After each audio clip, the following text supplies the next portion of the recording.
My God, I was really upset when I saw that tonight was Wasak night because I always love to see the Jets win on these nights, especially Wasak night. I love this jersey. I love this logo. I just love this night in general for the city. I think it's great. And I just hated that they were probably going to lose tonight, seeing that the streak that they're on, then after last night's performance in Edmonton, there's a reason why I didn't cover that game. And then I see all these photos on Twitter going into tonight's matchup, and I'm a little bummed out. It's like, you know what? They're going to look great tonight, and they're going to look great, and they're going to lose this game. But you know what? Who cares? Let's go into it. It's Domestikov's debut. He's here. Let's see what's going to happen. And what do you know? He was great. He gets a point in his debut, and the Jets end up winning this hockey game. The Winnipeg Jets win this game by a score of 7-5, and it was an absolute battle, a back-and-forth grind, a shootout, and you know what? Thank God that it was, because the Jets needed this game. They finally end the streak. It was on a great night to do it too. Really important home victory tonight for the Jets to finally end this streak, this losing streak, and hopefully this sends a message that they can do it. Kyle Capobianco comes in tonight, and we will talk about him because, my God. But more importantly, this Wasak night was just great to see them finally win one for the fans like this. I think it was really important against Edmonton of all teams after losing last night's game. You come into tonight's game with the energy as low as it is, and, Edmonton also wearing a logo as well as supporting Indigenous designed logo that looked great tonight as well, and it's the first time that a team has actually done that matching up against us, so I had to talk about that because that's awesome. Shout out to Edmonton for doing that tonight. Really think that's a dope collaboration that both of these organizations did tonight for that. And the Jets jersey tonight is just clean as hell, as always. But, coming into this game, after last night's performance, I was not expecting much. I thought with Domestikov, maybe you get a little bit more balance coming into the lineup. Maybe you get a little bit more urgency down there at the bottom six. Maybe Domestikov trying to have a good game, make himself have a good debut. And instead of that, not only do you get that, you get Kyle Capobianco jumping back into the lineup.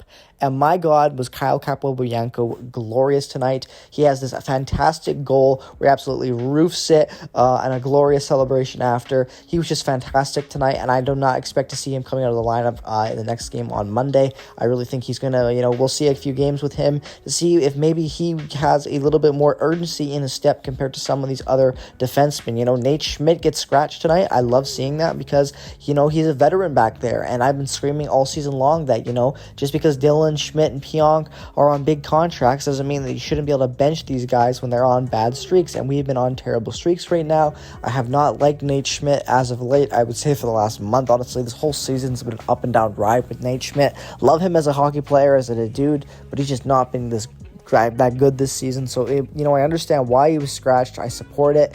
And I think that, honestly, at the end of days, it brought in a really good energy with Capobianco, and it was important in getting this win. Morgan Barron as well has been really, really good, and it's nice to see that because maybe, Morgan Barron, if we can see Morgan Barron finally get some offense going and really, ignite that third line potentially, because if Domestikov, Lowry, and Barron is going to be that third line for now, with Appleton out right now or whatever the situation is, I think that could actually be a really good third line. And then you put Appleton down there on the fourth line, or you maybe, and you roll something like that.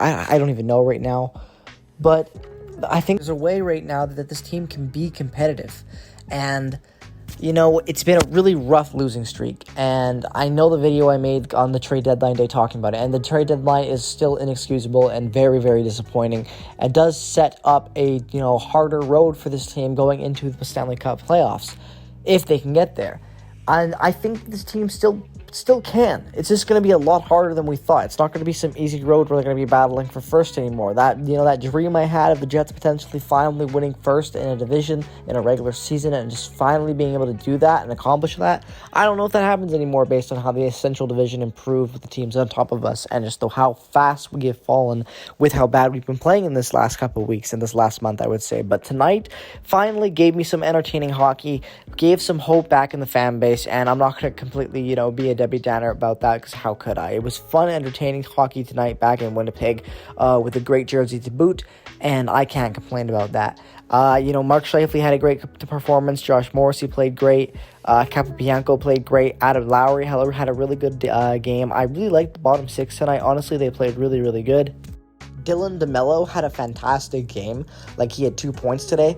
They emptied in a goal. That's his third. I believe he's like 2 away from his career high. You know, Adam Lowry, like I said as well, had a really good game, finally getting some goals again, which is great to see because he needs to get going. He had a really, really good hot start to this year, and he was a big, big part of why the bottom six was performing and coming up with clutch goals. He was involved in a lot of scoring plays down there, and we need him back. Adam Lowry is a big part of this team down there, just whether or not you love him or hate him. You know, he's a big important element of that bottom six, and we need him to get going again if this team has a shot. If this team has a shot of having any success right now, what we're going to need them to do is to return to the way they were playing at the start of the year when they were battling injuries. Right now, they have an injection of new players similar to the waiver claims, but thank God these guys aren't waiver claims. They're actually pretty damn good, capable NHL players. Obviously, the help of Nemestikov and Niederreiter are very important additions to this team. It just was not enough, in my opinion, to really project them into the next level.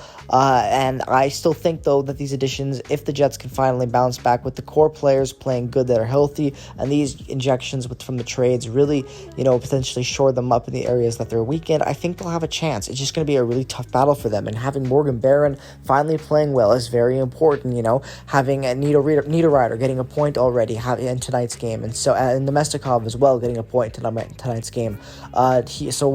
Niederreiter now has a point in 2 games, and Nemestikov's already got his point in his first game. He's 1 for 1. So far, the trades are not, I'm going to say that, you know, Chevy's doing amazing work over here, but the trades aren't as bad as some of you made them out to be. They're not enough, but they're still solid moves. So I just hope that this team could finally balance out. Like, I don't expect them to be some juggernaut team again. I think we're going to really see a reality check from them, and they're going to, you know, it's going to be tougher team battles, and a lot harder, you know, wins for this team to come by. But I still think that they can make the playoffs. They just finally need to settle down and figure out what their identity is now with injuries again. And I think they're finally starting to do that, you know, and they're finally starting to get better performance from their depth guys, and that's going to be really important going down the stretch.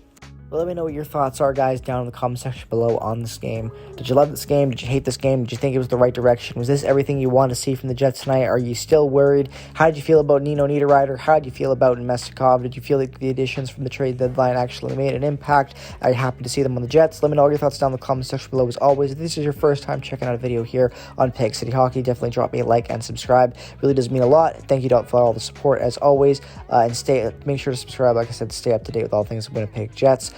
Peace, love, and positivity as always. Go Jets, go. I will see you guys next one. Have a great rest of your day, and bye-bye.